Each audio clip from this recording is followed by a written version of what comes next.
O relato a seguir é baseado numa história real. A morte pede carona. Lúcia era uma jovem estudante que, para economizar gasolina, fazia parte de um grupo de caronas. Ela estudava na cidade vizinha e fazia esse trajeto com frequência, pois gostava de passar os fins de semana com os pais e, claro, com seu namorado, Marcos. Ele também participava do mesmo grupo, embora raramente pedisse ou oferecesse carona. O grupo funcionava assim. Uma pessoa avisava que iria para uma cidade vizinha em determinado horário e quem quisesse poderia ir junto, dividindo o custo do combustível. Lúcia fez isso várias vezes, levando homens e mulheres, e nunca teve problemas. Marcos, porém, era mais cuidadoso e sempre dizia que ela deveria tomar cuidado e jamais levar apenas homens. Lúcia ouvia o namorado e seguia o conselho, apesar de achar um pouco exagerado. Em uma sexta-feira qualquer, ela iria, como de costume, passar o fim de semana na casa dos pais. Na quinta-feira à noite, deixou uma mensagem no grupo avisando sobre a viagem e oferecendo carona. Rapidamente, apareceram dois interessados, um homem e uma mulher. A mulher ela já conhecia, pois já tinha dividido carona com ela antes, mas o homem era um desconhecido. Era um membro novo no grupo. A noite de sexta-feira chegou. Lúcia havia marcado um ponto de encontro em frente a uma famosa loja de conveniência, às 19 horas. O homem chegou primeiro. Seu nome era André.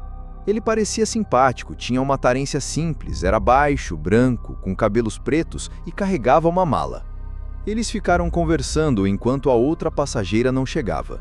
O rapaz fazia muitas perguntas enquanto Lúcia tentava ser simpática. Lúcia era uma mulher muito bonita e aquele interesse era comum. Ela tinha 1,79 m de altura, cabelos loiros e lisos até os ombros. Era magra, até mais do que gostaria, e seu rosto era frequentemente elogiado, principalmente seu sorriso. Era uma mulher bonita e sabia disso, mas tinha uma humildade que a fazia se destacar. Passados 15 minutos e nada da outra passageira chegar, Lúcia resolveu ligar. A mulher pediu desculpas e disse que não poderia mais ir. Lúcia então enfrentou um dilema: cancelar a viagem ou ir apenas com aquele misterioso rapaz. Que desculpa ela daria para ele? Diria que estava com medo? Sua intuição mandava não ir sozinha com ele, mas talvez fosse apenas um medo exagerado. Ela tinha se afastado um pouco para fazer a ligação, se virou e o olhou de longe, encostado no carro. Ele deu um sorriso sem graça e acenou. Ela resolveu ir. Apesar de ser uma viagem curta, cerca de 2h30, era tempo suficiente para conversar. De início, Lúcia estava um pouco tensa, mas à medida que conversavam, ela se tranquilizou. Antes de partir, ela avisou o namorado sobre a situação. Apenas mandou uma mensagem explicando tudo e guardou o celular. Ela sabia que ele não ia gostar e ainda ficar repetindo para tomar cuidado. "Você tem namorado?" André perguntou depois de um breve silêncio. Tava demorando, Lúcia pensou. Os homens sempre levam a conversa para esse lado. O rapaz já tinha conversado sobre diversos assuntos, mas tinha que chegar nesse. Ela disse que sim e não prolongou o assunto, fazendo questão de ser seca e sem simpatia. Pelo canto do olho, ela pensou ter visto uma expressão de desapontamento em André. Depois disso, o rapaz não falou mais nada, e mesmo quando ela fez um breve comentário sobre a paisagem, ele não se manifestou, apenas ficou olhando algo no celular. Um pouco mais da metade do trajeto, eles pararam num posto para abastecer. André interrompeu o silêncio e perguntou quanto seria a sua parte. Enquanto o frentista fazia o seu trabalho, André saiu do carro para telefonar para alguém. Lúcia então pegou o celular e viu as mensagens do namorado. Como já imaginava, ele estava preocupado e avisou para tomar bastante cuidado. Após abastecer o carro, eles seguiram viagem. André parecia um pouco nervoso e ansioso, o que fez Lúcia se lembrar da última mensagem de Marcos: "Tome cuidado." Após passarem por uma ponte e uma região de mata, André pediu para que ela parasse o carro. "Pare o carro, pare esse carro, eu preciso mijar", ele ordenou. Lúcia perguntou se não dava para esperar, pois em menos de meia hora chegariam ao destino. Mas André exigiu que parasse, e foi o que ela fez.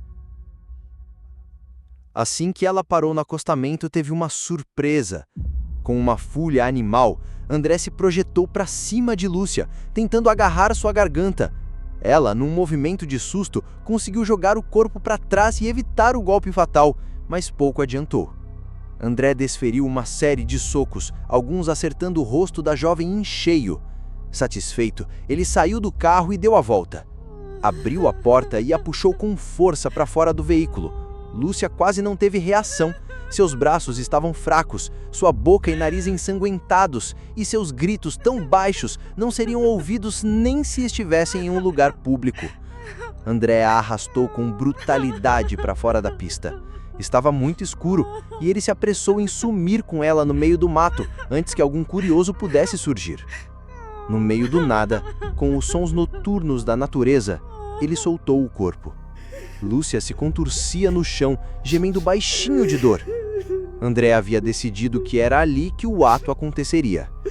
Ele tentou tatear o corpo da jovem e uma de suas mãos foi pega de surpresa. Lúcia, num ato de bravura e desespero, mordeu a mão do agressor com toda a força. André deu um grito tão alto que devem ter ouvido a quilômetros dali. Lúcia achou que tinha ganhado tempo, mas foi um doce engano. O homem se recuperou e dessa vez tinha mais ódio. Enquanto a xingava, ele a chutava com toda a força. Foram vários golpes nas costas, cabeça e estômago, até ela parar de se mexer. Ele respirou fundo, tentando se acalmar. Aquela não foi sua primeira vez, mas nunca tinha tido tanto trabalho antes. Enfim, ele voltou ao seu objetivo. Tentou tirar a calça dela, mas estava apertada e sua mão ainda doía muito. Foi então para a parte de cima e, ao perceber um leve movimento, a agarrou no pescoço com ódio. Quando conta essa história por aí, Lúcia diz que a única explicação para o que aconteceu em seguida foi um milagre. Seus dedos fracos encontraram um graveto, um fino pedaço de madeira que salvou sua vida. Com suas últimas forças, ela fez um movimento certeiro e aquele graveto atingiu um dos olhos de André em cheio. Entrou tão fundo que ela o soltou e lá ele permaneceu. André caiu de lado e ficou rolando enquanto gritava sem parar. Foram tantos gritos que alguém, passando na estrada, ouviu. Ah, sua puta! Ah!